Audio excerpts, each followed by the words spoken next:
Chinese Communist Party is hoarding gold like it's Smaug, and it'll resort to any, and I mean any means necessary to get it. Welcome to China Uncensored, I'm Chris Chappell.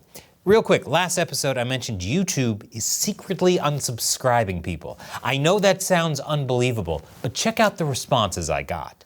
Young Lee Sung says, LMAO, I thought you were joking when saying that YouTube unsubscribed people, but it literally just happened to me. Wow. And Charlie Scene said, it unsubscribed me again. WTF, YouTube. So double check that you're still subscribed. And if you haven't subscribed, now's the time. And don't forget to leave a honeypot emoji in the comments below to show YouTube we know they've got their sticky little fingers in China's honeypot. And speaking of gold-colored goodies, do you remember when Trump and Elon Musk said they wanted to check to see if there was still gold in Fort Knox? I wonder if they're both rich enough to defy physics and Scrooge McDuck into it. Now, at the time, media outlets dismissed the possibility that the gold at Fort Knox could have been stolen. Way to throw water on any hope of an Ocean's 14.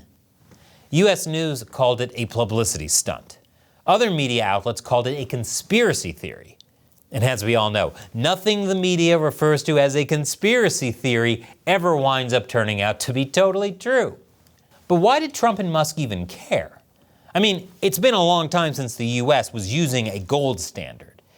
Well, the answer is simple. Sing along if you know the words.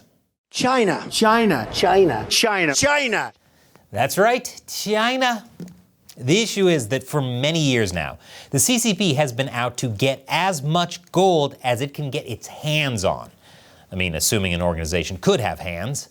And it'll stoop to just about any lengths to get it, including supporting illegal mining through a global mining mafia. I'll get to that in a second, but here's why China wants to do this. China wants all that gold to bolster the UN, reduce dependence on the US dollar, and prepare for Western sanctions in the event of an invasion of Taiwan. After all, according to one CCP official, gold is a crucial tool for China's national security. And he ain't talking about a gold sword in Minecraft. Very low durability, after all. That's why China's appetite for gold is insatiable. Pretty soon, they won't just be black-bagging dissidents, they'll be black-bagging leprechauns. China's been the world's largest gold producer since 2007, as well as the world's largest gold consumer since 2013. But it's not just about what they can produce or consume. It's also about how much they can hoard. To give you a perspective of China's voracious appetite for gold, here's a graph by the Washington Post.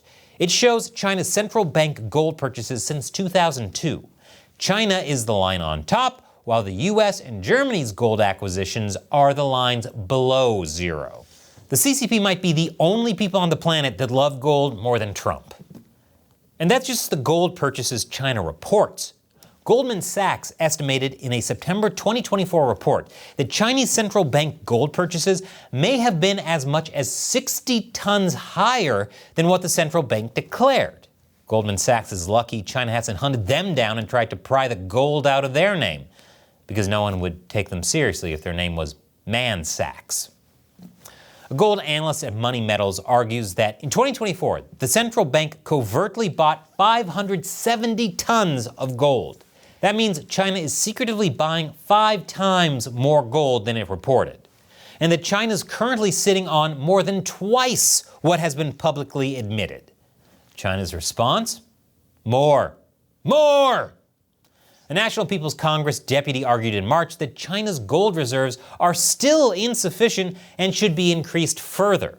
It's like they read the story of Midas, and their main takeaway was, we need to clone that guy and steal his dead gold son.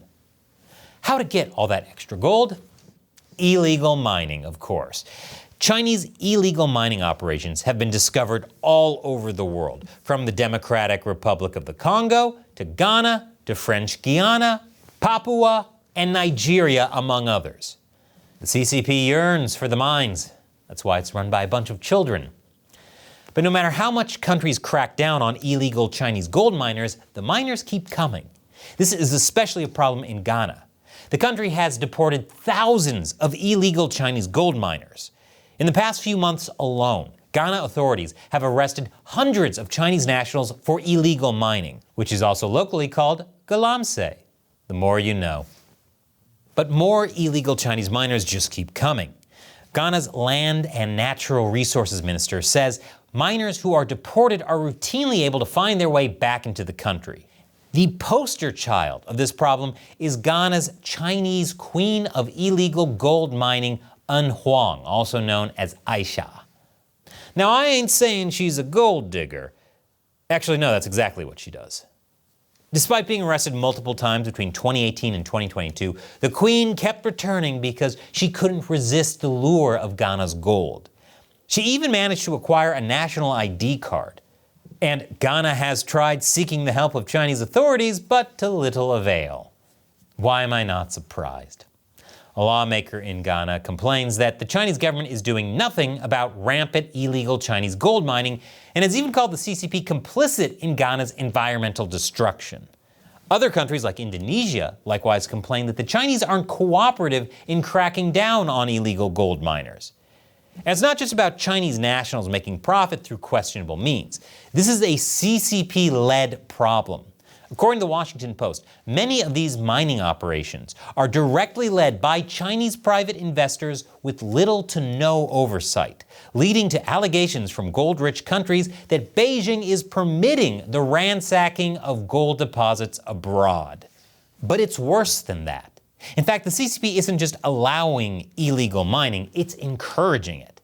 Back in 2023, the Foundation for Strategic Research, a French defense think tank, reported that the involvement of Chinese players in illegal gold mining in French Guiana is part of a global context of resource capture and predation, encouraged or facilitated by the Chinese government.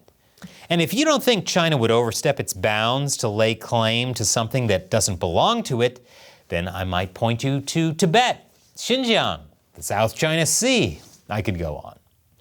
The Washington Post likewise reports that the Chinese Communist Party is heavily involved in acquiring gold for the state, whether through the People's Bank of China, brokers, or via industrial policies that have encouraged retail buying and incentivized gold mining abroad. Meanwhile, the CCP's pursuit of gold by any means necessary is leaving behind trails of utter devastation, thanks to the fact that illicit Chinese operators employ crushers, excavators, and other tools to extract at a scale that rivals industrial mines. Those tools include toxic chemicals like mercury and cyanide. It's like they watched Captain Planet and their main takeaway was, what a weird cartoon, why do these evil planeteers win every episode? The results aren't pretty. Massive illegal mining operations that lasted for mere months left scars deeper than his brief operations in Surigao City, leaving residents and farmers in the dust, or in their case, silt and mud. Illegal operations allegedly by Chinese nationals continue to wreak havoc on the city's environment, with the damage uncertain if still repairable. Mati Farmers Association President Julito Comanda says they struggle to maintain their livelihood, especially after one of their primary irrigation sources is now unusable. On the bright side, this will make the perfect location to shoot the next Mad Max movie. But it's not just the environmental and human health that we need to worry about. We also need to worry about illegal Chinese gold mines enabling violence by supporting drug cartels, terrorists, and mercenary groups. The United Nations Office on Drugs and Crime warned earlier in May that organized crime was embedding itself so deeply in gold supply chains that it poses a serious global threat. Though to be fair, this is a bit redundant since the CCP itself is already an organized crime operation posing a serious global threat. So if you're wondering why Trump cares what's in Fort Knox, or why earlier this year he designated gold among the minerals vital to the U.S., and invoked emergency powers to boost U.S. critical minerals production for resources like gold, it's because China. Is this the return of the American gold rush? Prospecting is back, y'all. There's gold in them dar hills. And that's something I can help you with. I'm teaming up with Noble Gold. After more than a decade of gold companies reaching out to me, Noble Gold is the only gold company I felt was honest. And they're the only one I'm going to recommend to you. You don't have to buy gold, like China, but you owe it to yourself to learn about gold as an investment strategy. That's why I'm offering a free gold and silver investment guide. And if you do choose to make a qualified investment in the next 90 days, you'll also get a free 10th ounce gold coin. Go to ChinaUncensoredGold.com or click the link below. Once again, I'm Chris Chappell. See you next time.